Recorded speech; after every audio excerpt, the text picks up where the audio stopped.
Got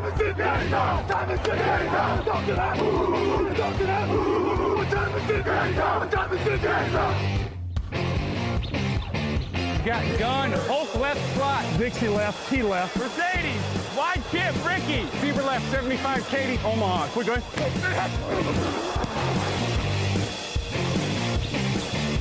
Last play of the game. Who's going to win it? Luck rolling out to the right. Dumps it up to Donnie Avery. Yeah! Goal line. Touchdown. Touchdown. Touchdown. Touchdown. Hello, bonjour et bienvenue à tous dans l'épisode numéro 226 du podcast Jean Actuel. Mattei, très heureux de vous retrouver comme tous les mardis. À mes côtés cette semaine, Raphaël Masmejean est là. Bonjour Raphaël. Salut à tous. Uniquement Raphaël. Raoul Villeroy a eu un petit empêchement de dernière minute, rien de grave, rassurez-vous, mais il n'a pas pu être avec nous, donc on le salue s'il nous écoute ou s'il peut nous écouter. Camille Sarmen est à la technique. Bonjour Camille. Salut. Et un auditeur arrivera un peu plus tard dans l'émission parce que n'oubliez pas qu'en nous aidant sur Tipeee, vous pouvez aussi passer dans l'émission. On vous rappelle d'abord que le podcast Jean Actu du mardi vous est présenté par le Hard Rock Café Paris avec ses soirées NFL tous les dimanches encore cette année. Et vous y étiez d'ailleurs tous. Ouais. Il n'y a que moi qui n'y étais pas. Raoul aussi, donc et vous deux. Vous y étiez cette semaine et c'était bien sympa. Ouais, c'était très sympa. On était une bonne vingtaine au début des matchs. Bonne ambiance, des supporters d'un peu toutes les équipes. Très sympa. Vous avez mangé des nachos? Entre J'aime bien les plats de nachos là-bas. Ouais, c'est sympa. Ouais. Ils sont sympas. Ça se partage. Vaut mieux les partager. Hein, parce ouais, que, ils sont costauds. Ouais. Si tu penses que c'est pour toi tout seul. Non, ils sont costauds. Moi, je me rappelle, on en avait fait un avec Camille la dernière fois qu'on y est allé. C'est vrai qu'ils sont plutôt pas mal. Donc, le Hard Rock Café, évidemment, les finales de conférence, ça se passera aussi là-bas. Donc là, ça va être vraiment sympa parce que ça va être des gros matchs. Et la soirée Super Bowl, il y aura quelque chose au Hard Rock Café. C'est déjà prévu d'ailleurs. Si vous recherchez sur le site et on va le remonter, il y a un article déjà, vous pouvez réserver. Grosse soirée, il y aura une partie de l'équipe de France de foot US. La Fédé sera représentée. On aura un envoyé spécial qui passera là-bas, mais nous on sera en plateau ici, mais ça fera le lien et on donnera des nouvelles de ce qui se passe pendant la soirée. Donc voilà, ça va être un très beau dispositif pour ce Super Bowl. Avant ça, il faut évidemment revenir sur le week-end de playoff complètement fou qu'on vient de vivre. On va parler aussi des tops, des flops et de vos questions. Beau programme dans cette émission et c'est parti.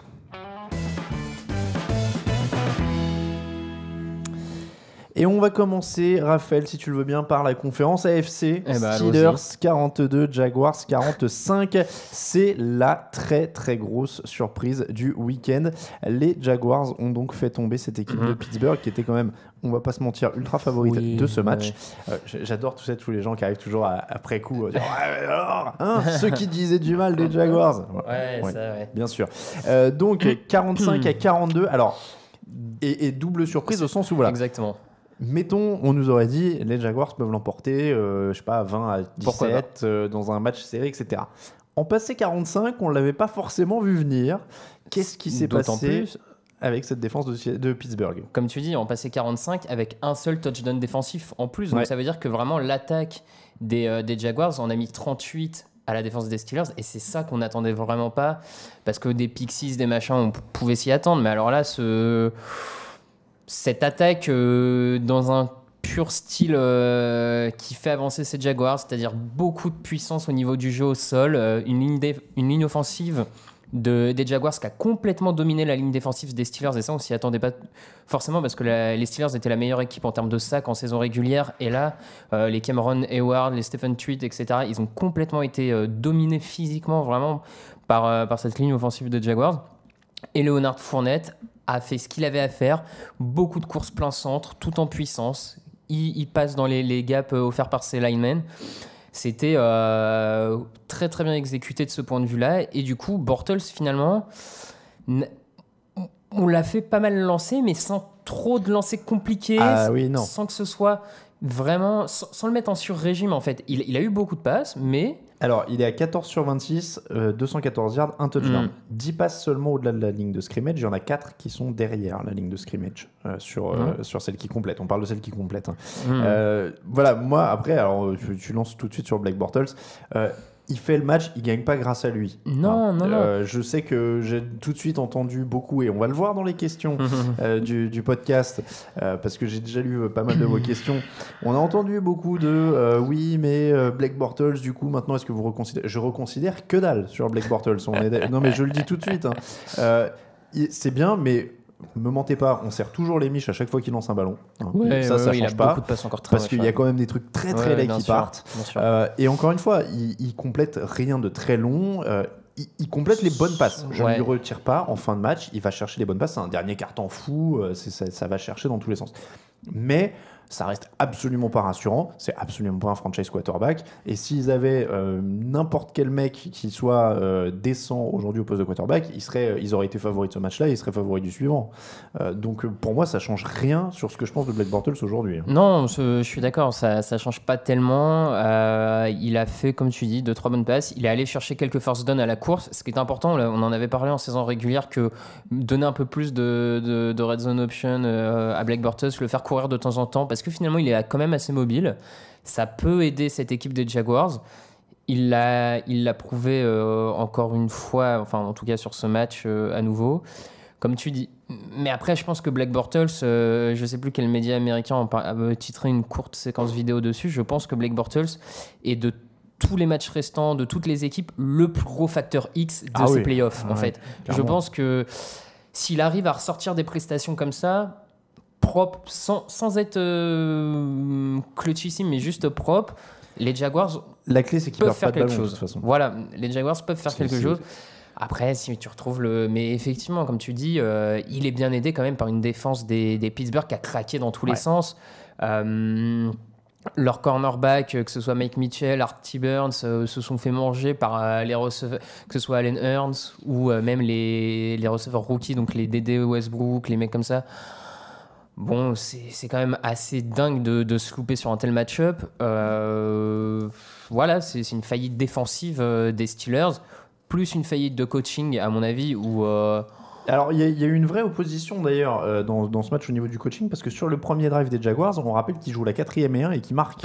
Alors qu'ils sont aux portes de la end zone, hein, ils sont donc 4e et 1 et juste devant la end zone. Et d'ailleurs, on se faisait la réflexion au Hard Rock Café et on trouvait ça très bien joué de la part de Doug Marrone de la tenter, parce qu'on avait tellement peur que cette attaque des Jaguars n'avance pas, qu'une fois qu'ils étaient devant la ligne, fallait y aller, parce que tu sais pas s'ils arriveraient à revenir là, donc fallait y aller.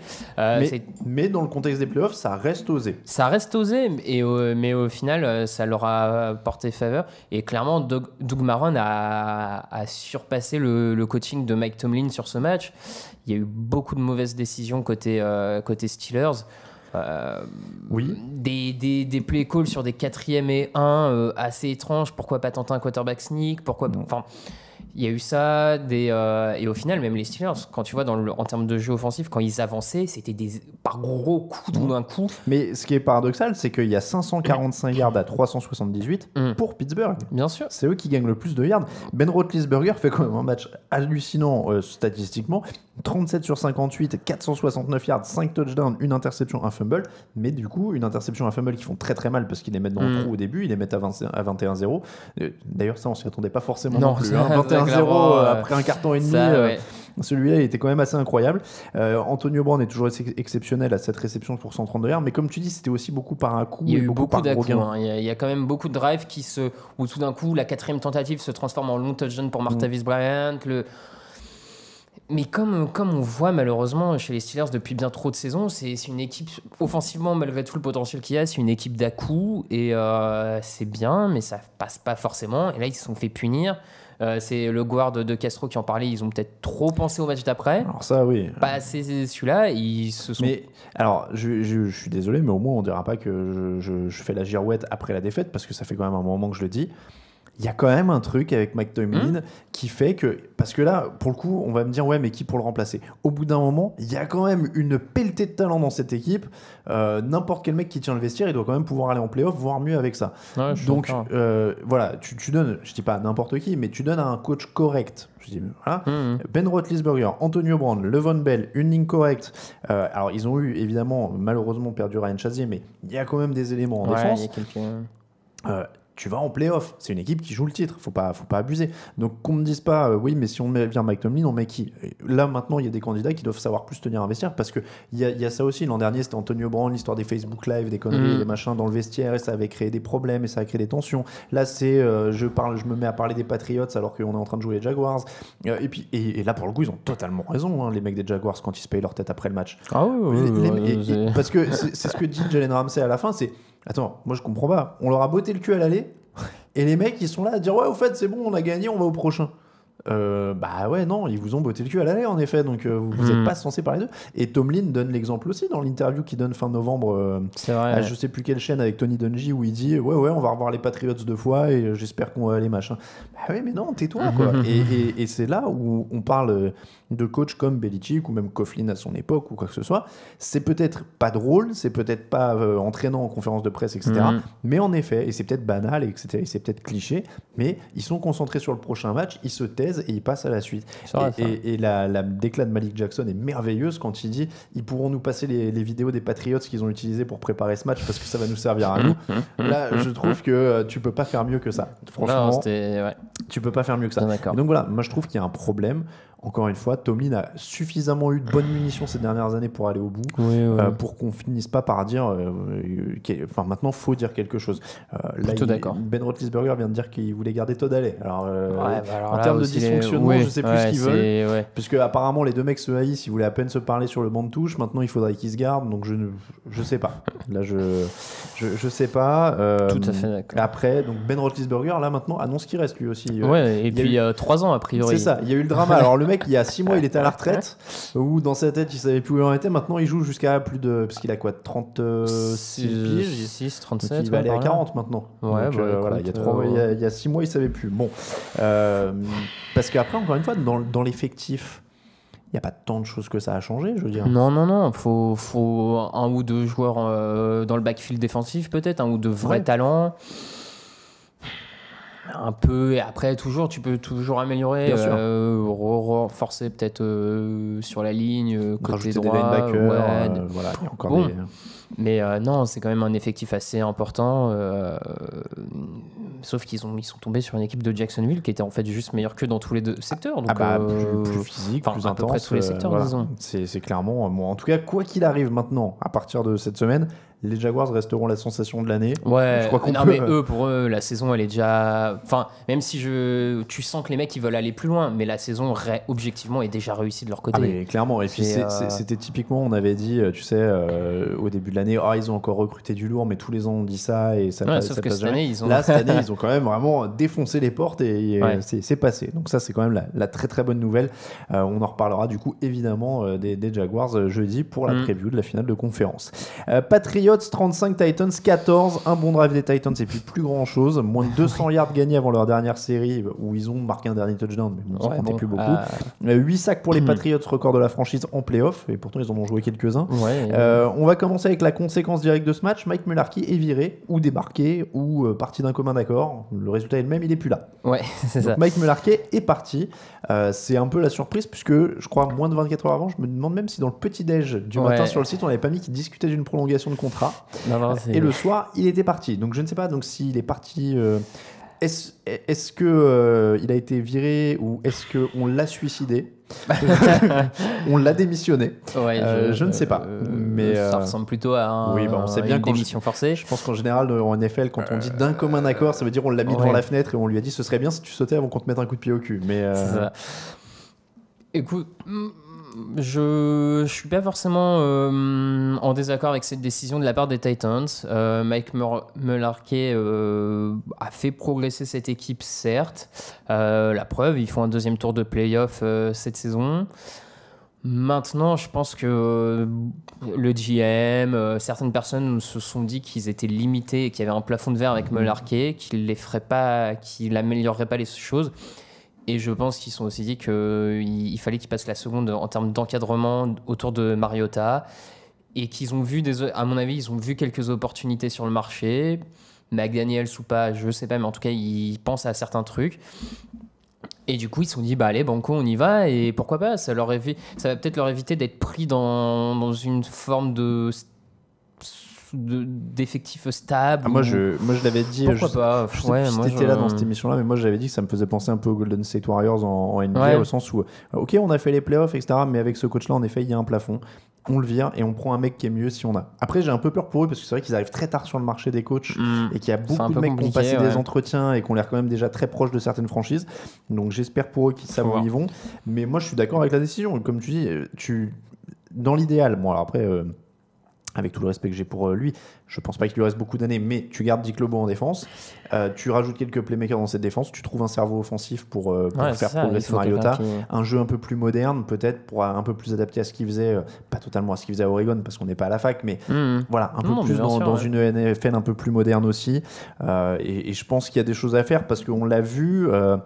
Ils ont quand même construit une belle ligne, ils ont quand même construit, ils ont quand même un quarterback. Même si leur ligne là était vraiment en grosse difficulté. Alors là, oui, là, ils ont souffert. Mais il y a une sortie sur blessure. De Jake Conklin qui sort et qui, c'est vrai, il y a un petit tournant à ce moment-là. Et qui en plus devrait être absent pour le début de saison prochaine parce que c'est les croisés, donc là c'est le pire moment pour se faire les croisés. Le dernier match de la saison, c'est toujours le pire pour ça. Mais oui, après, comme tu dis, c'est vrai que sur ce match-là, ils ont quand même été débordés. Ils ont pas pu faire grand-chose. Ouais, non, il n'y a pas eu vraiment match. Ils font un bon carton et demi, on va dire. Ce qui prouve que défensivement, il y a quand même des bons éléments. Mais non, mais voilà, c'est une équipe. C'est un peu les mêmes défauts qu'on avait vus au cours de saison. C'est une attaque qui est juste moyenne. Mariota a juste été moyen sur ce match. Ils n'ont pas réussi à garder le ballon via le jeu de course parce que la ligne a été notamment dominée. Derrière, ils prennent très cher dans ce deuxième quart-temps où ils en prennent 3 touchdowns de mémoire. Et puis après, les Patriots ont été tranquilles. Ils sont revenus à un jeu de passe courte, un peu plus rythmé. Beaucoup de coureurs impliqués, James White et John Lewis. James White est début de match. Je suis désolé, je me fais attaquer par une mouchette en même temps. J'ai du mal à rester devant mon micro. James White et Dion Lewis donc, ont été utilisés sur beaucoup de jeux courts. Daniel Mendola est à 11 réceptions pour 112 yards, donc c'est pareil, il a battu beaucoup de boulot. Et d'ailleurs, c'est marrant parce qu'on le voyait un peu comme le troisième couteau derrière Edelman, Gronk, etc. À un moment, même quand Brandon Cooks est arrivé, je me demandais s'il n'y avait pas des rumeurs. À un moment, c'était c'est peut-être celui qui va partir ou qui va être, va être coupé. Il est quand même toujours très important. Il est toujours très fort. Et puis, moi, les stats qui tuent, je trouve, pour New England, c'est 11 sur 17 en troisième tentative. À ce niveau-là de la compétition, c'est pas mal. 5 sur 5 dans la red zone pour les points marqués, 5 sur 5 en goal to go. Donc voilà, la partie de 5 sur 5 dans la red zone, il y a un moment, c'est plutôt simple le football dans ce cas-là. Non, grosse équipe des Patriots qui s'est peut-être un peu rassurée. Enfin, rassurée, c'est un grand mot parce que ça fait un petit moment que la défense avait élevé son niveau de jeu quand même. Donc, j'utiliserai même pas le terme rassuré. Mais ils font une prestation solide face à une équipe. En fait, le genre de prestation Patriots où les Patriots ne perdent pas contre les moins bonnes équipes que, voilà, point barre, c'est comme ça, c'est réglé comme du papier. Enfin, franchement, c'était solide, c'était appliqué, ils ont fait ce qu'ils avaient à faire, ils leur ont marché dessus, c'était ultra propre. Et du coup, ce sera intéressant. Encore une fois, on en reparlera jeudi dans la preview des matchs. Face à cette défense des Jaguars, cette c'est un match ce jeu de parcours. Mais après, c'est intéressant ce jeu de passe courte, justement, qu'ils ont mis en œuvre là, dans ce match, parce que ça sera forcément clé pour libérer la pression face aux Jaguars, qui ont quand même le pass rush pour embêter Tom Brady. Donc, pour le pass rush, non, il y a beaucoup de match-ups très intéressants sur ce match-là, enfin en défense notamment. Et... Tu te rends compte, Tom Coughlin, des pass rushers, il y a une vibe un petit peu. Je te dis à ce que Tom Coughlin aille juste sur le banc de touche pour faire peur, une aura, genre. Tu le vois marcher comme ça de long en large pendant tout le match. Coucou Bill, coucou, tu pensais être débarrassé? Ce serait marrant. Bon, en tout cas, on en reparlera jeudi. Évidemment, petit jingle et la NFC.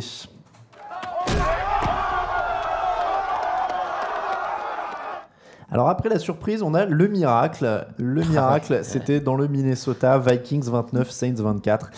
C'est pas la surprise de la semaine encore une fois, mais c'est vraiment un miracle. Touchdown à la dernière seconde de Stephon Diggs, touchdown de 61 yards. Une fin de partie incroyable, il y a eu des points dans tous les sens. Et une erreur terrible du safety Marcus Williams qui passe complètement au travers de son plaquage. Il faut rendre hommage à Grégory Richard qui a eu ce très bon mot sur le chat interne du site. Je sais pas si tu as vu. Il a mis si Marcus Williams n'avait pas essayé de plaquer la copine de Manti Théo. Bon, en tout cas, Marcus Williams, c'est évidemment le fait du match, c'est évidemment l'action du match. Bien sûr, on rappelle quand même, si ça peut un tout petit peu soulager Marcus Williams, il les relance. Il relance les Saints dans le alors, match. Voilà, il y a deux choses. Il y a un, il les relance. Et deux, s'il avait réussi le plaquage, Minnesota avait encore un temps mort. Ils sont sur. En tout cas, c'est ce que j'ai vu sur les images. Hein. Je me l'ai surpassé. J'ai cru voir qu'il restait un temps mort. Il aurait été plaqué aux environs des 34 yards avec 4 ou 5 secondes au moment où il retombe. Donc, s'ils ont le temps de prendre un temps mort, ils ont le temps de tenter un field goal. Oui, je pense aussi qu'il gagnait aussi. Oui, je pense aussi. Voilà. Bon, c'est vraiment la maigre consolation. Je ne dis pas que voilà, ça excuse pas Marcus Williams. Après, c'est vrai que techniquement, la technique, je me lance comme un javelot sans regarder, c'est toujours périlleux. C'est toujours périlleux. C'est ce qu'on voit toutes les semaines, ce genre de safety, de derniers défenseurs qui cherchent tellement le big hit, qui ne regardent pas ce qu'ils font et qui passent à côté. C'est sûr, hein, s'il arrive à le taper, c'est le gros plaquage, ça marche. Sauf qu'il suffisait juste de le tenir. Il avait juste à attendre qu'il retombe.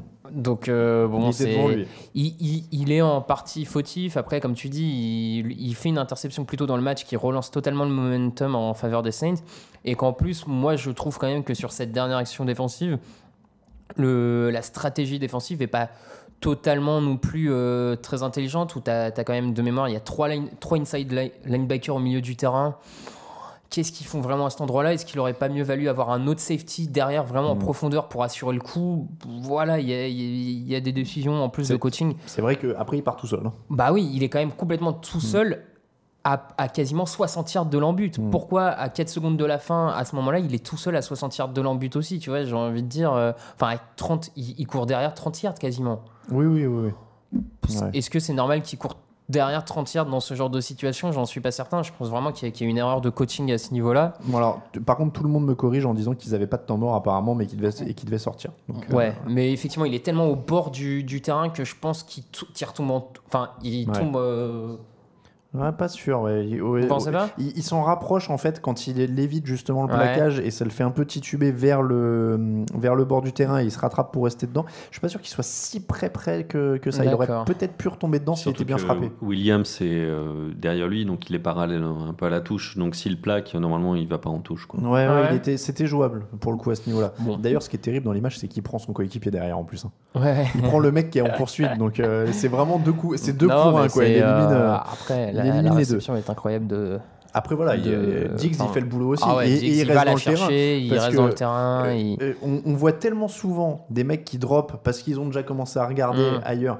Là c'est déjà, il rattrape et du coup dans sa tête, quand il voit le mec qui lui passe dans les jambes comme un missile, je pense qu'il doit falloir rester lucide, de rester dans le terrain parce qu'en plus il est un peu à tituber. Je sais pas parce qu'il a la tête de l'autre côté, il passe dessous, je sais pas s'il le voit. Mais en tout cas, il faut quand même avoir la lucidité de retomber avec le ballon et de se dire je peux courir tout droit et je vais gagner. Et de pas mettre un orteil dehors et tout. Mais surtout qu'en étant paniqué, il aurait peut-être dû dire sortir, je sors vite, il aurait pu sortir. Je bloque, je sais pas où on en est, je sais pas.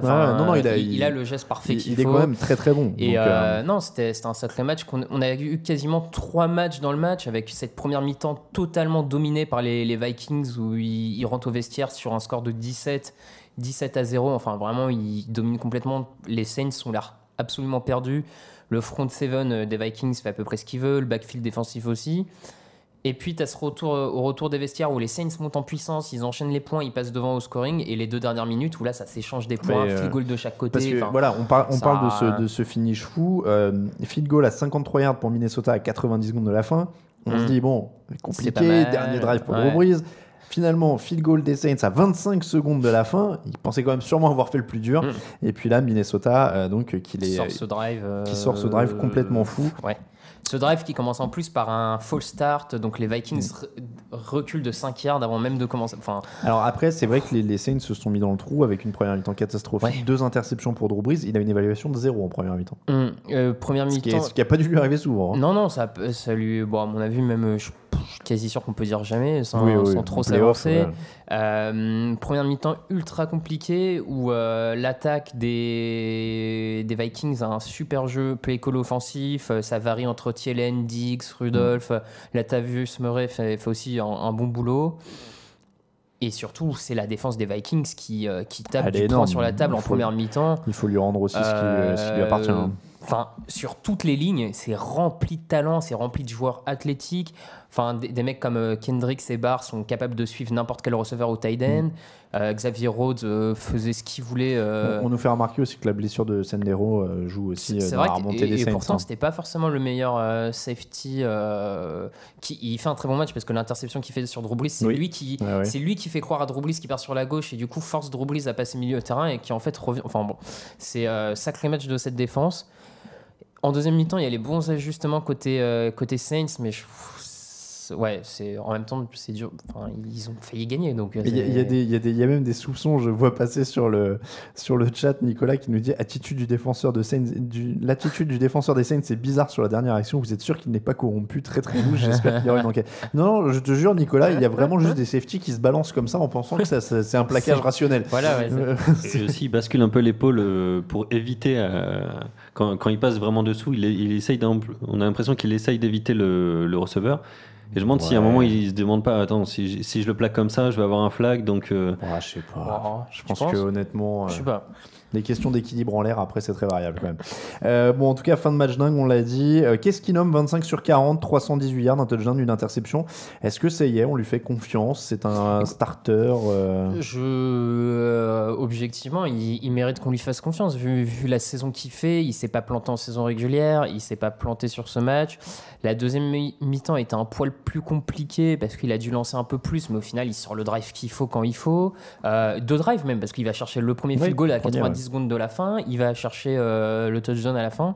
Donc il sort 2 très bons drives dans les 2 dernières minutes. Moi, je lui fais confiance, d'autant plus que quoi qu'il en soit, le play call des Vikings, le force pas étant sur régime, il l'utilise quand même de manière correcte. Et finalement, il a eu à forcer là parce que le scénario est un peu compliqué, mais en général, dans le match, pendant 80% du match, il n'a pas à forcer et l'attaque avance quand même. Moi, je pense qu'avec ça, les Vikings peuvent aller au bout. Ouais, Donc, du coup, tu préfères Keenum, Foles ou Bortles? Dans quel ordre? Keenum, actuellement. On est d'accord, Keenum, c'est assez simple au niveau de la question. Et je pense dans cet ordre-là, Keenum, Foles, Bortles. Je sais pas. Foles, Bortles, je sais pas. Foles, c'est dur meilleur à la passe. Enfin, il lance des meilleurs ballons, mais je le trouve vraiment lent dans ses lectures. Ouais. Et Bortles a le petit avantage mobilité que n'a pas forcément Foles. Bon, on est en train de comparer la peste, je sais pas. Ouais, Tu sais, c'est ces bons défis. Tu préfères qu'on t'ampute d'une jambe ou d'un bras? Les Saints ont-ils toujours une fenêtre de tir? C'était ma dernière question, parce que c'est vrai que Drew Brees a dit donc il est free agent, mais je reste, on a une fenêtre. Je suis d'accord avec lui, la défense a vraiment bien progressé. L'attaque, de manière générale, il y a toujours des éléments. Enfin, entre les Michael Thomas, les Alvin Kamara, il y a eu beaucoup de blessures sur la ligne offensive, ça peut revenir. Moi, je trouve qu'ils ont une fenêtre d'1 ou 2 ans encore. C'est vrai qu'ils sont bien revenus cette année. Donc, franchement, s'ils font une draft du niveau de celle qu'ils ont fait l'an dernier, à chaque fois en rajoutant 2-3 impact players de suite, ça peut être pas mal. Ça peut être pas mal. Hein. On termine les matchs avec Eagles-Falcons, 15-10 pour les Falcons. On parlait de Nick Foles. Alors, le plus fermé de la semaine, donc le match le plus fermé de la semaine aura été celui des Falcons. Comme quoi, les choses évoluent vite en un an, parce que c'est pas forcément ce qu'on aurait dit il y a un an. Tout s'est joué sur une réception manquée par Julio Jones en fin de match. Souci l'arbitrage ou pas sur cette action?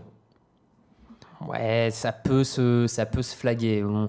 On a vu des pénalités données. D'ailleurs, même dans le match, il y a une pénalité en faveur des Falcons dans la red zone sur un plaquage soi-disant casque contre casque du joueur des Eagles qui est très peu flagrante quand même. Et limite, la faute est donnée plus généreusement que sur ce coup-là. On peut maintenant...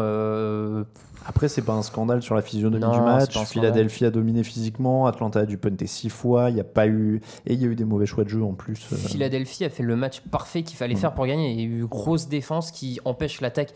Ils auraient pas pu l'emporter sur un shutout à 30-30. Ils pouvaient pas l'emporter ce match-là. Ils marquent qu'un seul touchdown offensif. Voilà. Donc, ils ont fait vraiment ce qu'il fallait pour l'emporter. Grosse pression du front seven, les Cox, les Brandon Graham. Ça allait dans tous les sens. Et ça a suffi pour complètement déstabiliser la ligne offensive des Falcons, notamment au niveau des guards. Devonta Freeman était perdu. Il a 1,6 de moyenne en portée, je crois, sur ce match. Mais il a quand même bien décliné cette année, de toute façon. C'était très compliqué. Très compliqué. Voilà, et puis un play call offensif qu'on ne dira pas forcément très inspiré en fin de match. J'ai lu des tombereaux d'insultes sur beaucoup d'endroits d'ailleurs. Ouais, je compte lancer une requête de rends l'argent à oui, je alors, vais demander à ces gens-là. Grégory Richard mon pari. nous disait dans le fauteuil dimanche que lui donnait le bénéfice du doute à Sarkisian au sens où la première année de Shanahan avait été compliquée aussi et qu'il faut du temps pour installer un système. Non, mais je suis Donc on peut voir ça il aussi. aurait pu juste copier le playbook, hein. Il n'était pas obligé de Écoute, oui, peut-être que quelqu'un avait gardé un exemplaire quelque part. Il suffisait de faire ça. Voilà. Mais bon, après, c'est vrai qu'Atlanta, au final, le bon point de la saison, c'est les progrès de la défense. Ils avaient une énorme attaque l'an dernier. Ils avaient une défense suffisamment bonne pour aller au Super Bowl, mais qui avait un peu craqué à la fin. Là, ils avaient une bonne défense cette année quand même sur la fin de saison. Ils avaient une très bonne défense sur la fin de saison. Ils le montrent encore, mine de rien, en ne prenant que 15 points. Même si je trouvais que sur certains drives, leur backfield défensif, Desmond Trufant, etc., se sont fait un peu avoir par Jeffrey, etc. Ça reste solide, ça a très bien progressé à ce niveau-là, donc ça, comme tu dis, c'est la bonne nouvelle. Maintenant, il va falloir retrouver un peu cette alchimie en attaque. Peut-être faut voir si Grégory veut encore laisser un an de doute à Sarkisian, pourquoi pas, hein, mais j'ai trouvé quand même ce play call sur le dernier drive, là, ce roll-out en 4e et 2, enfin, envoyer la passe à cet endroit-là à Julio Jones. Honnêtement, Julio Jones, même s'il l'attrape, je mets ma main à couper qui sort en touche, hein, il est tellement au bord du... Enfin bon, voilà. Les Eagles, donc, Foles est à 23 sur 30, 246 yards. Alors la fiche n'est pas affreuse. Non, Alors, il a eu un peu de chance parce qu'il y a quand même 4 fumbles en première mi-temps, dont 2 de Nick Foles. Et il a aussi une interception qui est passée sur Keenan Neal, qui rebondit sur Keenan Neal et qui termine en réception de plus de 20 yards, qui est la plus longue passe de Nick Foles en première mi-temps. Quand même. Voilà. Donc ça reste quand même un très gros point d'interrogation, Nick Foles aussi, hein, après ce match. C'est un très gros point d'interrogation. Un peu à l'image de Blake Bortles, il a fait l'affaire en ne perdant pas de ballon. C'est quand même bizarre de parler de deux équipes qui vont en finale de conférence et on est là à dire ils ont un mec, tant qu'on le voit pas trop, ça passe et c'est leur quarterback. Ça suffit sur ce match parce que la défense a été absolument monstrueuse. Maintenant, au tour d'après, ils affrontent une défense encore plus forte. Ah oui, là oui. Parce que au final, on dit ça, mais j'ai presque envie de donner l'avantage à Bortles dans le sens que Bortles, quoi qu'il en soit, a quand même conduit son équipe à marquer 35 points. Oui. Bah, ouais, il y a Fournette quand même. Ouais, mais les drives, il aide à avancer, il fait des trucs. Foles, ça se termine en 2 field goals et c'était... ça m'inquiète quand même pour le match d'après. Le truc de Bortles cette semaine, c'est qu'il a réussi les passes qu'il fallait. Il y en a 2-3 en fin de match qui sont capitales et qui passent. Parce que sinon, sa fiche est ridicule et il a rien fait. Bien sûr que sa fiche est ridicule. Dans les faits, il a complété 14 passes. Foles, c'est à 23 sur 30 et 246 yards. Il est très précis. Et puis, il n'a pas été... J'ai trouvé très bien aidé par son jeu au sol qui a plutôt galéré. C'est ça. Moi, je trouve que le jeu au sol des Eagles depuis quelques semaines a quand même avec pas 2 pertes de ballon notamment.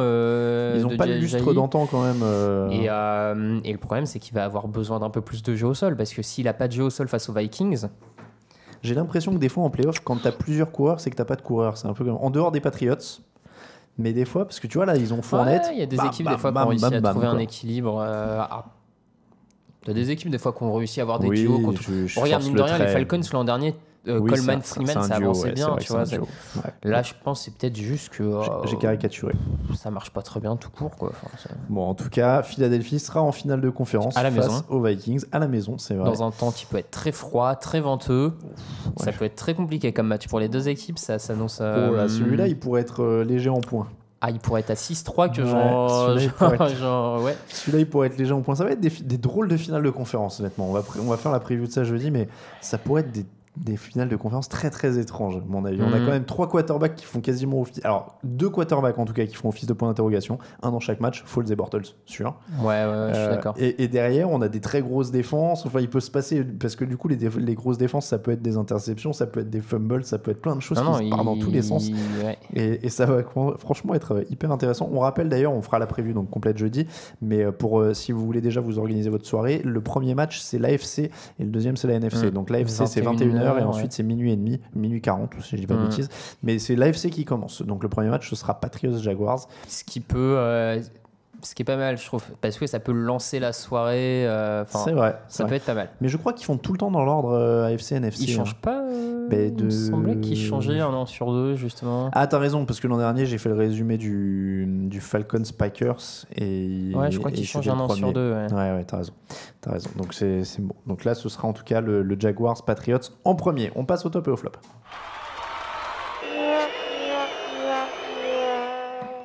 Les tops et les flops. Alors, on va d'abord faire notre top flop et ensuite on accueillera Rémi qui est notre auditeur et à qui on demandera ses tops et ses flops. On va commencer tous les deux, Raphaël, nos tops et nos flops. Ton top? Mon top, les 2 dernières minutes de folie du Saints Vikings, c'est pour ça qu'on aime ce sport, parce qu'en 2 minutes, on a quand même 3 changements de leader au score en l'espace de 90 secondes, même en l'espace de 90 secondes, on a 3 changements de leader au score. On a une dernière réception de Stephen Diggs de 61 yards, plus personne n'y croit. Enfin, je veux dire, c'est le moment. Sans être fan des Vikings ou des Saints, je me suis levé de mon canapé. Enfin, voilà, c'est juste pour ça qu'on aime ce sport, clairement. Donc, moi, je vais te dire, j'ai pris une action en particulier, en fait, qui m'a beaucoup fait marrer. C'est la passe en reculant de Tom Brady façon basketteur à Daniel Amendola, que j'ai trouvé. Parce que déjà, c'est rare de voir Tom Brady sortir de sa poche. Donc, je trouvais ça assez rock'n'roll. Tu sais, c'était le genre d'action un peu. Il va courir, non, il va pas courir. Et cette passe un peu ça, en reculant de basketteur, je trouvais ça assez fun. Le flop, Raphaël. Le flop, les Falcons, parce que j'avais beaucoup d'espoir de richesse sur eux. Je comptais me payer mes vacances d'été avec eux, donc du coup, si je pars pas en vacances cet été, les gars, c'est un peu à cause de vous, donc voilà. Alors, je vais te dire, j'avais mis une pièce sur les Falcons, sur les Saints et sur les Steelers. Ah oui, d'accord. Ah ouais, là c'est ça y est quoi. Ouais, bah oui, du coup, oui. Dégoûté. J'ai regardé les 3 se faire sortir les uns après les autres, et je regardais mon compte Unibet qui faisait. Ah non, toujours pas. Il m'en reste un, mais. Pour vous dire, j'ai gagné de l'argent avec la NBA hier.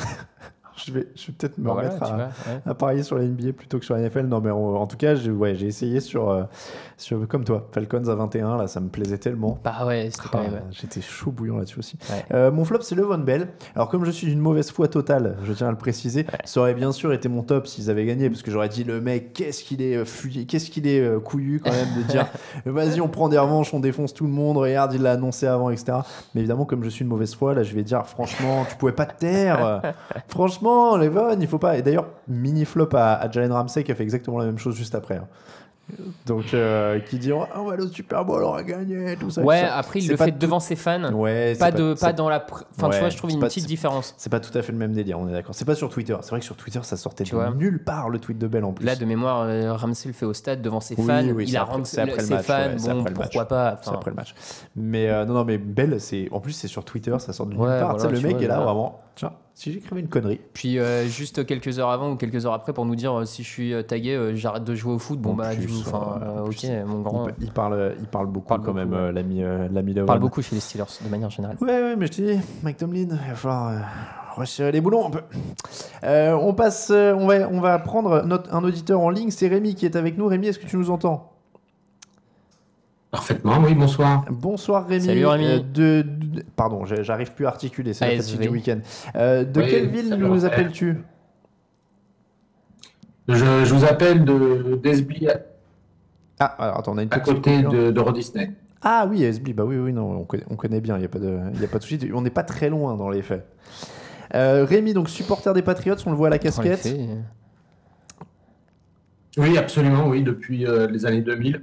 Alors, il y a beaucoup de gens qui aiment ta casquette déjà dans les commentaires du chat, on le voit. Il y a Cédric qui te soutient. Il y a une énorme communauté de supporters des Patriots qui nous suit. Donc, Rémi, un petit top déjà pour cette semaine. Bon, je suppose que c'est les Patriots, non ? Pas forcément. Le top de cette semaine, en ce qui me concerne, c'est le niveau général des matchs de la ronde. Ça a été excellent. Un grand plaisir à voir ces matchs de football avec d'un côté énormément de points, pas loin de 90 points pour les matchs Steelers-Jaguars, et puis d'un autre côté énormément de défense au NFC avec les Eagles et les Falcons. Donc beaucoup de plaisir à prendre à regarder ces matchs, contrairement à l'année dernière ou à certaines années d'avant où c'était un peu difficile, où certains matchs étaient vraiment une purge. Oui, non, c'est vrai que là, on a été un peu plus gâtés quand même en termes de matchs de play-off. Et alors, du coup, du côté des flops, Ça a été un bon week-end pour toi normalement. Alors du côté des flops, j'en aurais deux. Le premier, je reprends ce que vous avez dit, Alain, c'est Le'Veon Bell, oui, tais-toi et puis concentre-toi sur ton match. Et le deuxième, c'est un baby flop, c'est l'ami Malcolm Butler. Faudrait un petit peu qu'il regarde correctement son adversaire direct et essayer d'arrêter sa comédie devant l'arbitre pour expliquer qu'il n'y a pas touchdown, pour éviter de prendre une fessée de la part de Patricia ou de John Bill. Donc Malcolm au boulot la semaine prochaine. Bon, le message est passé pour Malcolm Butler. Bon, c'est dur quand même parce qu'ils font un bon match quand même défensivement, les Patriots. Là, il y a de quoi être satisfait de la défense quand même. Ah, clairement, Patricia ou Belichick, on ne sait pas trop, ont vraiment resserré les boulons, il n'y a pas de souci, mais le seul corner qui se fait un petit peu manger dans le match, c'est l'ami Butler, donc voilà, c'est un petit peu dommage. Un petit pronostic, ouais, du coup, Rémi, bon, on se doute bien, mais pour ce match contre les Jaguars, est-ce que tu crains un peu cette défense et tous ces pass rushers qui vont arriver sur Tom Brady? Oui, il y a déjà le retour de Burkhead qui reprend le match de dimanche, donc ça fait encore une cible de plus pour Tom. Moi, je ne pense pas. Je pense que ça va être compliqué. Le Bill va mettre tous ses joueurs sur le terrain. Quelle cible va-t-il choisir? Donc, pour le coordinateur défensif des Jaguars, ça va être un peu à poil à gratter. J'ai quand même confiance aux Pats. Bon, en tout cas. Et alors, une dernière question. Ouais. Confiance sur un 6e titre, du coup? Oui, je l'espère. Le seul bémol, c'est jouer les Vikings à la maison. Ça risque d'être très, très, très compliqué parce que voilà, c'est une première en effet. Bon, du coup, après s'il y a une équipe qui peut réussir ça, c'est les Patriots à la limite, hein, parce qu'avec la baraka qu'ils ont ces dernières années, et le talent qu'ils ont et le coaching, s'il y a bien une équipe qui peut battre une équipe qui va jouer un Super Bowl à domicile, ça peut être eux. Ah oui, c'est sûr, mais vous parlez de baraka, mais bon, le helmet catch face aux Giants, voilà, est-ce que c'est pas non plus un retour des bonnes choses, quoi. Oui, après... Mais oui, les Vikings à domicile, ça risque quand même d'être compliqué. Après, c'est vrai que les grands matchs... Ils n'ont pas battu les Eagles encore. Ils n'ont pas battu les Eagles encore, c'est vrai. Faudra voir ce que ça donne. Mais c'est vrai que les grands matchs se jouent de toute façon souvent à pas grand-chose. Hein. L'interception de Malcolm Butler, on parlait de lui justement contre Seattle, c'est quand même un match qui se joue à pas grand-chose. Et puis, on ne parle pas de l'an dernier, évidemment, où ça a quand même été une fin de match incroyable. Rémi, écoute, on te remercie beaucoup d'avoir été avec nous. Oui, moi aussi, je vous remercie. Beaucoup de courage pour la suite de l'émission. Merci beaucoup et on te remercie encore de ton tip. On rappelle, donc tu étais avec nous suite à un tip sur Tipeee, je vais y arriver, qui t'a permis donc de faire le top flop avec nous. N'hésitez pas à aller jeter un œil sur le site à la rubrique Nous soutenir. On remercie encore Rémi, on te dit à très bientôt. Salut Rémi. Raphaël, c'est l'heure de passer aux questions. Au revoir.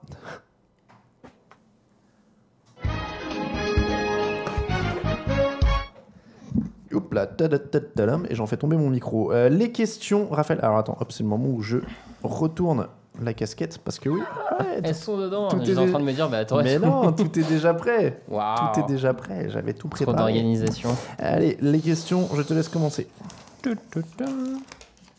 Alors, question de RX03. Au vu du top 4 NFL, est-ce qu'on peut arrêter de croire que rechercher un franchise quarterback est la solution ultime et la stratégie à faire pour gagner et qu'il faut tout simplement une bonne équipe en général pour gagner?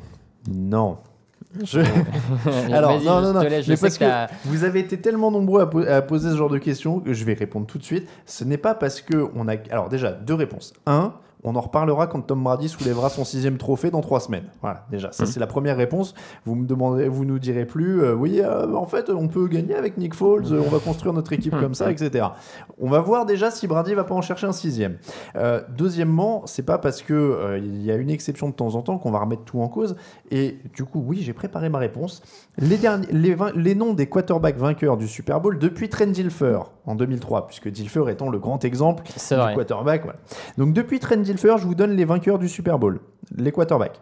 Brady, Roethlisberger, Manning, Roethlisberger, Breeze, Rodgers, Manning, Flacco, Wilson, Brady, Manning, Brady. Voilà. Donc peut-être qu'il y a débat sur Joe Flacco, hein, mais Ouais. en attendant, il était en feu et c'était un titulaire solide. C'était C'est pas un vrai, truc, ouais, non, mais clairement. c'était un titulaire. C'était pas donc Joe on n'a Flacco. jamais classé dans la catégorie des Nick Voilà. Foles, des Bortles. Voilà, enfin, c'était pas Nick Foles ou Blake Bortles. Et Keskinum, il y a débat maintenant, on va dire. Mais c'était pas Nick Ouais. Foles ou Keskinum. Ou Blake Bortles, voilà, je m'embrouille du coup. Mais voilà, vous voyez la liste. Là, on parle depuis 2003. Donc, pour gagner un Super Bowl, il faut s'appeler Brady, il faut s'appeler. Sinon, c'est des exceptions. Donc, moi, j'en démords pas. Tu trouves ton quarterback d'abord. Et on l'a vu, je veux dire, on le voit avec certaines équipes qui sont relevées. ouais, et puis on pourrait même remonter un peu plus loin. Dans les années 90, c'est Elway et Favre. C'est ça. Enfin, C'est ça. Enfin, c'est toujours ces mecs-là qui portent les Ekman équipes. avant. Enfin, t'as toujours des Drew quarterbacks Bledsoe, qu'on mène d'un les certain Patriots, niveau. Ouais, je suis enfin d'accord. voilà, il y a toujours des Joe Montana, c'est pas nouveau non plus. Enfin, voilà, il y a quand C'est même. quand même très rare de gagner. C'est la rareté, donc on va pas baser une stratégie d'équipe autour d'un truc qui est hyper rare, parce qu'on voit les paramètres qu'il faut réunir. Là, les Jaguars, ils gagnent parce que leur défense, elle est exceptionnelle, que leur jeu au sol, il est exceptionnel. Les Voilà. Vikings, ils gagnent parce qu'ils ont une défense qui est exceptionnelle et qui sont quand même assez complets autour avec le jeu au sol. Ils ont des receveurs qui sont super avec TLN et Stephon Diggs. Enfin, en fait, il faut que tout soit parfait sauf le quarterback. Ouais, il faut un alignement de planète Donc, qui est pas évident à avoir. quand Voilà, même. et il faut que le quarterback se fasse pas dessus Et- sur un des 3 matchs de Et dans le playoff. même temps, après, là où je peux comprendre la question, c'est que c'est vrai, tu ne peux pas juste miser sur un quarterback comme certaines équipes ont un peu trop tendance à se reposer sur leur quarterback. Oui, bien sûr. Je pense Il y a un juste milieu. au hasard aux Packers. Packers, qui potentiellement, à la fin de la carrière d'Aaron Rodgers, aura joué Il moins aura- de Super Bowl Ouais. qu'un Eli Manning, par exemple, Ouais, ouais. autant qu'un peut-être un Case Keenum. Enfin voilà. mais tu mais vois, là, enfin, après, c'est plus aussi du general manager. C'est-à-dire ouais, qu'il y a des c'est- équipes. c'est un ensemble. Il je suis y a d'accord. des équipes qui ont un bon quarterback qui leur tombe sur les genoux et qui savent pas quoi en faire. Voilà, ça, c'est un autre problème. ouais. Ça, c'est un autre problème. Mais oui, je suis comme ça toi. arrive. Ça arrive. Je continue à chercher Mais- son franchise quarterback. Ouais. C'est demander aux Jaguars ce qu'ils vont faire à l'intersaison en. Et moi, c'est ça, hein, quand on me dit, ouais, mais maintenant ils vont reconsidérer pour Jaguars, ils vont reconsidérer Blake Bortles. Et Pas Blake- sûr. ou quand je commence à dire, ouais, Blake Bortles, il va prendre un gros chèque, etc. Je pense que les GM, etc., enfin, alors après, il y aura toujours peut-être un malade sur le lot, hein, mais ils voient les vidéos, le mec, il s'est pas transformé, quoi. C'est pas parce que son équipe elle gagne que lui, il est devenu super bon. Donc, et encore une fois, parce que si l'exemple c'est Flacco, si l'idée c'est de dire, ouais, il va prendre un gros contrat parce que Flacco, quand il a gagné super. Sauf que Flacco, il finit à 16 touchdowns et 0 interception les playoffs. Et il envoyait des prunes et c'est d'ailleurs les playoffs, on parlait de plaquage qui se trouve, c'est le playoff Raheem Moore des Broncos, l'année où Ouais. les Ravens gagnent, parce que les Ravens ils se faisaient sortir au premier tour sans un plaquage complètement raté de Raheem sauf, Moore. ouais. Voilà. Donc, C'est vrai. après, si vous voulez y voir un parallèle, peut-être que la destinée fait que les Vikings vont aller au bout du coup. Si c'est pareil. On leur souhaite. Hein. Question d'Elway 75. En vous replaçant en début de saison, qu'est-ce qui vous paraît le plus improbable sur ces demi-finales? La qualification. Alors, 1. La qualif des Titans en playoff jusqu'au Divisional Round. 2. Blake Bortles terminant son match de playoff victorieux à Pittsburgh en rendant une meilleure carte que Drew Brees et Matt Ryan. 3. Je suis pas sûr qu'il ait une meilleure carte que Drew Brees et Matt Ryan. Ouais, meilleure carte, c'est un grand mot. 3. Les Vikings se qualifiant à 10 secondes de la fin par un lancer splendide de 35 yards du QB numéro 2 de Minnesota, un certain Case Keenum. 4. L'absence des Falcons, Chiefs, Steelers en finale de conf, voire d'équipes comme les Packers, Seahawks, Cowboys et Raiders. Je pense que c'est Bortles. Enfin, alors, sans Ouais, l'affiche, Bortles, moi. mais c'est ouais, les ouais, Jaguars en c'est- finale de ouais, conf. ouais, ouais. C'était Ouais, clairement. impossible à prévoir. C'était Ouais, impossible. c'était difficile. Alors que les Titans, ils auraient déjà dû gagner le Super Bowl il y a 2 ans. Donc. je l'avais prévu. Vas-y, à toi. Alors, un petit message d'Arnaud, c'est pas une question, mais une précision. Alors, il nous rappelle que s'il est souvent écrit que ça serait que les Vikings seraient les premiers à jouer le Super Bowl à domicile, en fait, pour être plus précis, ils seraient les premiers à jouer dans leur stade un Super Bowl parce que les Rams ont déjà joué à Los Angeles un Super Bowl, pas dans leur stade mais au Rose Bowl, et tout comme les 49ers qui avaient joué à Stanford en 84. Ouais, très Voilà. bonne précision. Je l'avais lu aussi cette semaine et Bravo, Arnaud. il a bien fait de nous le dire. Donc ouais, premier dans leur stade. Et en effet, donc c'était quoi les Rams au Rose Bowl et les 49ers? Nurse, ouais. C'est les Californiens à chaque Ouais. fois, tiens, c'est marrant. Mais c'est vrai que les premiers Super Bowl devaient se jouer beaucoup, je crois, en Il y Californie. en a énormément qui se ouais. jouent. ouais. Ouais, le Rose Bowl notamment, c'était... Quand il y avait peu de stades couverts, forcément Ouais, c'était au sud. C'est ça, c'est Ouais. ça. Ouais, non, ça a dû faire beaucoup. Joël qui nous demande j'aimerais vous soumettre un flop. Stephen A. Smith qui a massacré Marcus Williams pour son plaquage manqué sur Stephen. Je vais peut-être m'arrêter là. Qui dit que c'est la pire action de l'histoire. Joël, un seul conseil ne regarde pas Stephen A. Smith. Ouais, je crois que. C'est une oui, sorte voilà. d'abomination, c'est un troll. En fait, je n'arrive pas à savoir, moi, avec Stephen A. Smith, si il croit vraiment à ce qu'il dit, ce qui serait catastrophique, ou s'il fait semblant de croire à ce qu'il dit.